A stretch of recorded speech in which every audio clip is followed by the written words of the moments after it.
To follow the aftermath of the tornado outbreak, Governor John Bel Edwards just toured parts of Jefferson Parish. Inside that emergency operations center, he also met with leaders from St. Bernard and New Orleans. Colin Arnold from New Orleans, as well as John Thomas with Homeland Security.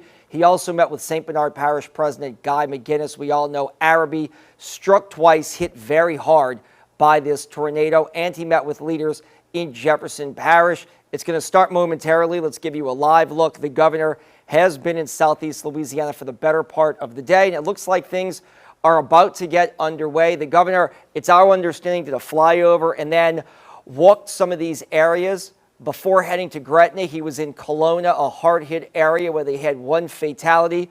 Also there with the governor, I see Rodney Lyons to his left, a state representative who represents part of the West Bank.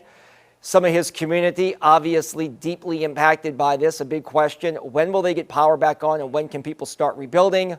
Let's listen to the governor right now. Orleans and Jefferson, St. Bernard, really this whole region informed about what's been taking place, really not just here but all over the state of Louisiana. And just to recap it very quickly, on the 13th of December, we had tornadoes causing damage in Caddo and Union and Rapides and Madison parishes, and probably touching down in other parishes as well, but without causing damage.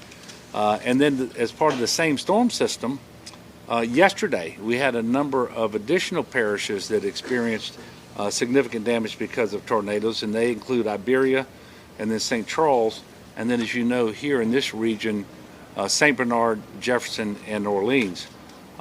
Very sadly, we have lost 3 individuals, 30-year-old mother and her 8-year-old son in Caddo Parish, and a 56-year-old lady in St. Charles to the immediate impact of the storm. A number of people remain in the hospitals, some with significant injuries and others with who are stable. But what I'm trying to tell you is this storm system brought a lot of damage to the state of Louisiana. The National Weather Service told us this morning that they're out surveying each of the different areas where they believe a tornado existed. They think at the end of the day somewhere between 10 and 15 different tornadoes, and they'll give it a strength and rating as well. But think about that. In 24 hours, as many as 15 hurricanes on the brain, tornadoes, and the one we had here that went from Jefferson to Orleans and then into St. Bernard, that was one. And it was likely an EF2 is what we're being told. I want to thank all the first responders who did tremendous work. They went out immediately doing search and rescue, which is so important because you're already searching a residence that doesn't resemble a residence, and you're doing it you're either in the dark or in a hurry before it gets dark so that you can do that as effectively as possible. So for the fire service folks, for the law enforcement folks, for all of the disaster management people that we have in this region, I want to thank them. I also want to thank the individuals who were just neighbors to one another. And then on the ground already, we have so many charity organizations, whether it's the Red Cross, whether it's United Way, Catholic Charities, and so many others, especially from the faith-based community. We appreciate their work. You all know that yesterday before I left to go up north, I signed a state declaration for disaster. So state resources, including personnel, equipment, and funding, are available for response and recovery for these tornadoes across the state. I do want to manage expectations because we don't believe that we will qualify for assistance from the federal government as of right now. We don't believe that there will be a federal disaster declaration. We don't think that there will, in fact, we're quite certain no individual assistance will be available. And we're going to go through all of the property damage assessments to see whether there's enough public infrastructure that's been damaged that we can meet that monetary threshold to get some help, cost share from the federal government. At this point, we don't believe we're going to make that either. So I'm saying that so we manage expectations to what people can expect going forward, but also to highlight the importance of all of the organizations that we have on the ground that I just mentioned as well when it comes to delivering assistance for people all across our state. And this happens as the weather's getting colder and 10 days before Christmas. And to a lot of people who are just now recovering from Hurricane Ida. I will tell you that was especially heartbreaking in St. Charles Parish because literally the strongest part of the storm went through St. Charles right there and really damaged the community. They were just putting that back together when the tornado yesterday went through there, killing the 56-year-old lady that I mentioned before. I do want to warn people that we still have traffic signals that are out because they have been damaged. There may be a few out left because power remains out in some places, so people need to be careful when they're out and about. I can tell you that nobody should be out sightseeing. There's so much work going on to remove debris to let homeowners go back in and get valuable possessions, to remove the wire that's on the street and on the ground level, and all the linemen who are working to restore electrical services. And so nobody needs to be sightseeing. There just isn't room for that. And our law enforcement officers need assistance on that. Do want to talk a little bit about generator safety. The temperature is dropping even as we're out here right now and we're in for a cooler weekend. It has been our experience in recent years that carbon monoxide poisoning kills more people than the direct impact of the storms. We don't want that to happen here. So please, if you're going to use a generator, do it safely. The generator needs to be at least 20 feet from your home. It needs to be in a well-ventilated area, certainly not inside the home, not under the home, not under a vent or window or door. And please don't refuel it while it's hot. Turn it off, let it cool down for 20 minutes to refuel a generator.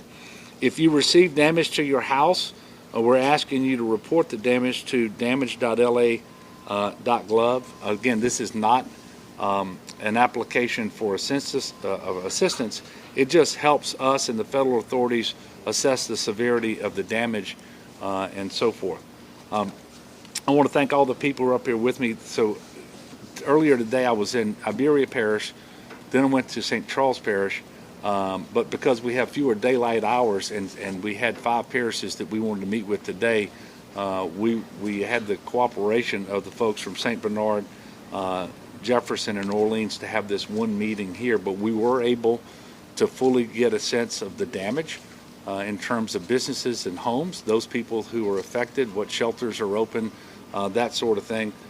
Talked a significant amount about debris removal and the need potentially as we move forward for temporary housing and what that might look like. And certainly we're going to continue that discussion going forward. But I do want to thank all of the folks who are here and the folks who aren't standing behind me, because that room was full of a lot of dedicated public servants who are doing their very best and quite frankly doing a great job to serve the citizens in this region. So with that, we're going to take some questions, and you can direct a question either to me or to any of the people standing behind me should you choose to do so. Yes, ma'am. Governor, in terms of temporary housing, what do you think the state can do to help these communities? Yeah. Well, the first thing we have to do is in the very near term, meaning tonight and over the next several nights, working with Red Cross, working with Catholic Charities and so forth, and the parishes. Are we going to have shelters? I think there will be some shelters, congregate shelters. Relatively low numbers because the vast majority of people, even if their homes have been destroyed, they have an opportunity to go live with a relative or a friend. And this is unlike a hurricane where you may have a huge number of homes that are not habitable. They're able to go and do that. But that's not going to be an option for everyone. And so working to have congregant sheltering and potentially moving some people whose homes have been damaged to the point where they can't live there in hotel rooms. And then and then working to get them into permanent housing. And this is going to be a long coordinated effort to identify those individuals who really need some assistance.